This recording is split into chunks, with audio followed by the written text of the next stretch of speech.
8th, 1989. This is an interview with MALCHAK for the Ray Nelson Show. MALCHAK, thank you very much for coming all the way out to San Jose, California. That was my pleasure. So, I read in the CMA magazine something along the lines of you're the most successful independent label artist in the country? We've been real lucky.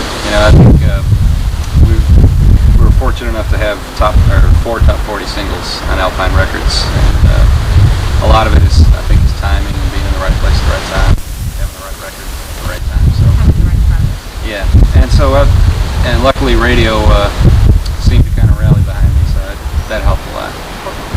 Let's begin at the beginning. Okay. You're from New York, which is different roots than yeah, it's most of the boys in not a lot of country singers coming out of New York. Of course, Eddie Rabbitt is a New Jersey native, and Bailey and the Boys is from Jersey. I'm from upstate New York, and there's a lot of dairy farms up there, and it's a real country lifestyle as well as city lifestyle. So I was exposed to country from a fairly early age, and really kind of fell in love with that and the acoustic music that was happening back in the 60s and 70s. So you came to Nashville? I moved to Nashville in June of '83. I've been there about 6 years now, and it's probably the longest time I've stayed in one place for a long time. So something must be right there. Well, it's worked out well. Tell me the story about how you came to be signed with Universal Records. Well, from what I understand, had a record out. I don't know if it goes without saying or Not a Night Goes By, but Jimmy Bowen was driving down the street and had heard one of my records on the radio and pulled over. The way he says, I pulled over so I wouldn't hit nobody. He says, and called James Stroud, who's the head of A&R at Universal, and said, find out who this MALCHAK guy is and sign him, because I really like his voice. It happened just before Christmas, so it made for a real nice Christmas present. We talked on the phone. Yeah. It's a real Cinderella story. Yeah, sure. It shocked me because at the time, I'd been turned down by everybody in town 3 or 4 times You're in a good row. company. They turned down Randy Travis 4 Yeah. times. So at that time when the deal came across, we weren't actively looking. We were going to wait until after the first of the year and release another album on Alpine, which we had ready to release when the deal came across. So it was real ironic how everything happened.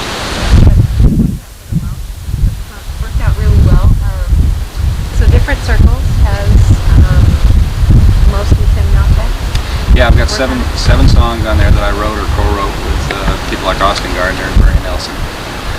And I think it's a good debut album. It showcases a side of me that's getting, I think with each release I get closer and closer to my roots. And we've got a single out now, which is If You Had a Heart.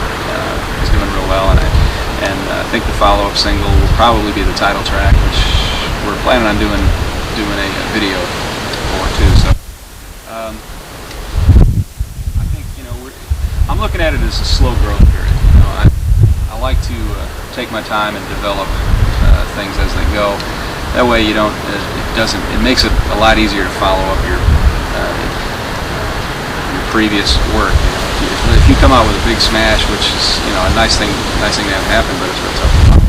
So, yeah, I like to grow. I like to allow myself to grow with myself, and let it happen gradually. Okay. Yeah. So you're on the road at the moment, and touring with acoustic, a trio. Yeah, we're doing an acoustic trio tour, and it's working real well. I do. The first 6 months of this year, I took a band out on the road. And, that gets kind of expensive at this point in my career, so I scaled it down. I'm doing a lot of solo acoustic work too, and just depending on what the venue calls for, what the particular show calls for. This run that we're doing now is all acoustic trio work, and it seems to be working well. You get it in the right venue, and I've always performed in that kind of setting, and I kind of enjoy the intimacy that you can get with the audience. You would say nightclubs or more honky-tonks? Some of them are clubs, and some of them are theaters, amphitheaters, and things like that. We just did a real nice show up in Peoria, Illinois, for it was a sold-out show at a theater up there, about 2,000 seats, and that's about the size of the venue. That's real nice for that kind of a show because it's not too many and it's not too much. You were the only act on the bill? It was a radio show for a station up there, and it was myself and Ryan Bell. If you could team up and sing a duet with somebody, sing along with some other people, who would you like to sing? You. No, I do sing, but only after a couple of That's drinks. right. That's right. And unless you're invited on stage. But you can come to my show the day after tomorrow. We can drag you out on stage. So. No, I'd really like to sing with Emmylou. She's always been a real favorite of mine. And if I write the song, or we run across the right song, I think that's something that will be attempted in the future. What people would you say influenced your style? The biggest influence was Jim Croce. He was the first. That was his music was, and his whole persona is what really inspired me to get into writing my own material. And later on, we got into people like Dan Fogelberg, and Glenn Campbell was a real big influence on me. And, like I said, a lot of the acoustic music, the Eagles, what was termed as pop music Or 15 folk. years ago, or folk music, is now being played on country radio. Country's kind of expanded enough to give me a place to call home. Amen. Which is real nice. So I'm happy that it has, and I don't plan on straying anywhere from that. Glad to hear that. As long as I can keep playing your records, and That's right. you can come out here and do a concert one of these old days. I'd love to. And from here you go down to Bakersfield. Go to Bakersfield, do a show down there at the Funny Farm, and then we work our way back east and wind up in Atlanta on the 17th. I appreciate your time. Looking forward to the next time we'll jet you out here next. Yes. Airplanes and me don't get along very well. That's right. He's a fear of I flying. have a fear of flying. Oh, you can drive out here and you I can do that. That's the other side. Or Amtrak. Nice to meet you.